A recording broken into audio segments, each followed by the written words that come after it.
What is up, Stan fam? Welcome back to another video. I just picked up my Z125 yesterday after it being in the shop for about a month.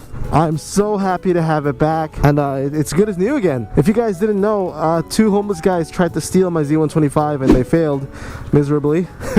I mean, obviously I still have it and it's not totaled, so they didn't do that much damage, but they did do about $1,750 worth of damage. And also, yes, I am Canadian, but I do say Z. I don't say Z, even though Canadians say Z. The thing is, I grew up watching Dragon Ball Z, and there's no way in hell I would ever call it Dragon Ball Z.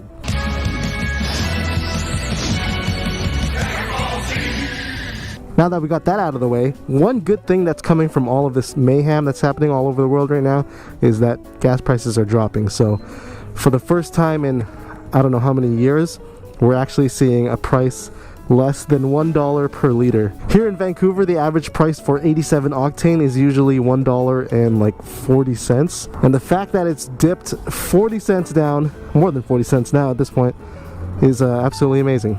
So this is probably only going to take like $4 or $5 to fill up, I think. Oh, it's already full. Look at that. We didn't even hit $4. Alrighty, good to go. Beautiful day here in Vancouver.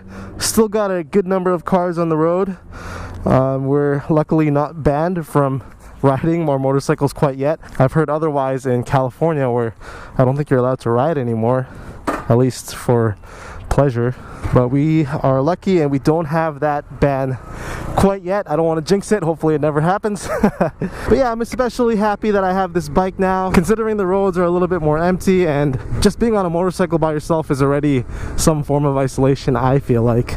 Anyways, as you can already see from the title, today is a story time. Story time with Stan is a little bit of a segment that I have here for you guys to get to know a little bit more about me and my past. Originally, this is something I came up with pre-face reveal because I wanted to give you guys a little bit more about me without actually showing my face. But now that I've shown my face, what the hell, I may as well tell you guys a little bit more about myself. So the topic that we'll be talking about today is about the time that my ex-girlfriend cheated on me. So let's travel back in time to the end of 2012. I was a single boy at the time, and I was still in that high school mind of trying to be the perfect boyfriend and, you know, being that movie husband kind of person. I was basically a hopeless romantic, I'd say. So one day I went into a bubble tea shop and I met a girl. For the sake of this video, let's just call her Ashley. Don't ask me how I came up with that name. It's just the first name that came to my head. So I walk in and there's Ashley. I thought she was beautiful. She was funny. We got along really well. We made stupid jokes to each other. We flirted that night. And as quickly as I finished my bubble tea, she gave me her number. Man, it was on. 4 days later, I head over to New Jersey. I'm visiting my cousins, and the entire trip I was there. We're texting, we're talking. It was great. It was coquetry at its finest. Now, we're not gonna go into the specifics of the relationship, but by the time November rolled around, we were officially boyfriend and girlfriend, and I was probably the happiest I've ever been in terms of relationships, because I finally found somebody that I felt I was super compatible with. We got along really well, and you know, she liked my family and I liked her family at the time. I can't specify that enough, at the time, because things definitely change over time once you get to know people and their families. Sometimes for the better, sometimes for the worse. In this case, of course, it was the latter. So let's fast forward now about a year and a half later or so. I get into a fight with my aunt and I basically leave the house. Luckily for me, my girlfriend had a basement suite that they had no plans of renting out, but because I was already kind of close with their family, they let me live there. And I paid some rent, you know, I pitched in. They didn't charge me much. I got a whole basement suite and I only paid $500. But now I'm living in my girlfriend's basement, and that's when things get a little bit more complicated. About a year in living there, it's all fine and dandy. No problems, you know, we fight like any other couple does. But at some point, I didn't really read the red flags properly. And by red flags, I mean, all of a sudden, Ashley just started talking about taking a break, and I thought it was stupid. You know, I didn't think there was any problems, but you know, it takes two to tango, and if one person's not feeling it, then the other person doesn't really have a choice, right?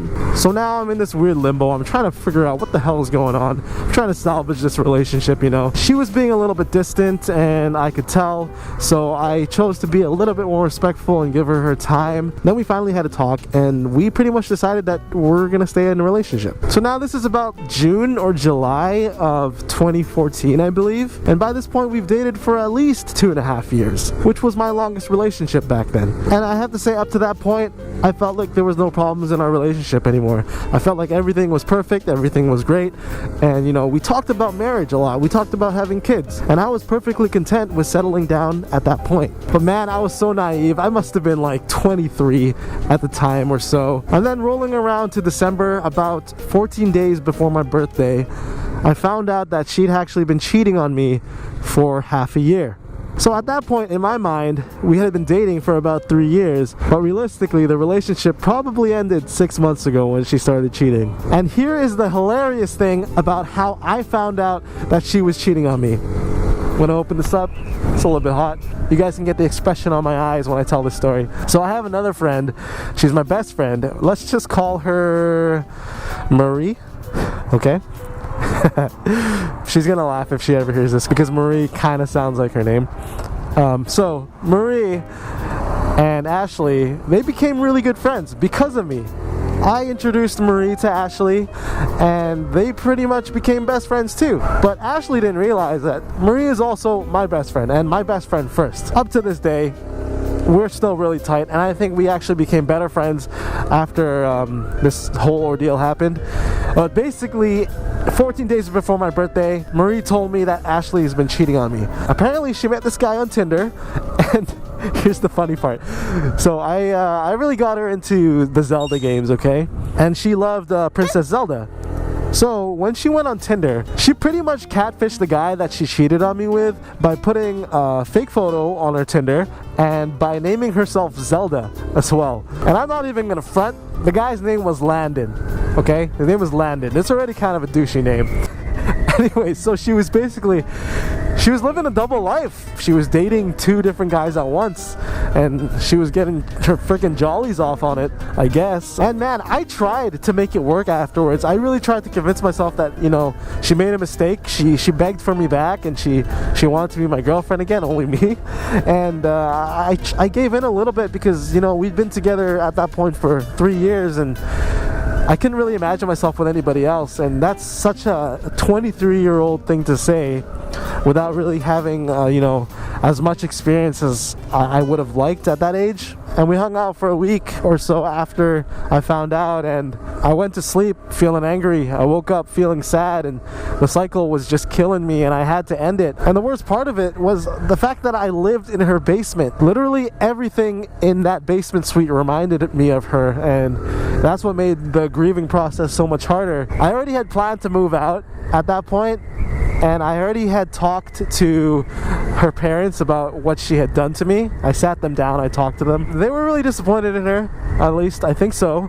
But at the end of the day, you know, they're family and they're gonna stick together no matter what. So I understood that. I just wanted to let them know. But I pretty much gave them my like 1 month notice that I'm getting the hell out of there and I'm moving back with my aunt. Anyways, within that month, I decided, you know what? I'm gonna get myself out of this rut.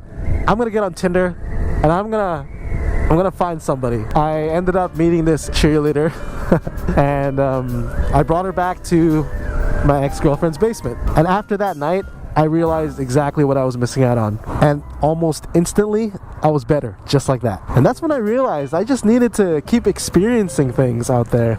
And I was over it. And it surprised me because it was such a quick process for me, when I thought it was gonna be like at least half a year to a year or something, you know? But yeah, I had a lot of fun, and I have no regrets with what I had to do to get to where I am. And to be honest, there's a couple things that kind of played into that for me. Number one, it was obviously experiencing something else out there. And number two, the fact that she cheated on me really showed me that she wasn't, you know, wifey material. She wasn't meant to be in my life. Because if you're willing to go that far knowing that I would be so uncomfortable with it, then they obviously don't care about your feelings, and that's just the way it is. But yeah, 5 years later, 28 now, feeling great, super happy, and I couldn't have asked for a better experience in my life. So thank you, Ashley. Anyways, that's gonna be it for today's story time. I hope you guys enjoyed it. I probably left out a lot of things, to be honest, but that was probably the best way I can summarize it on the spot.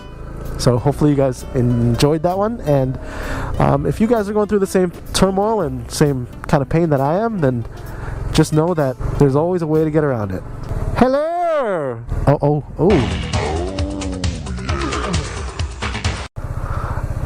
Alright, bye.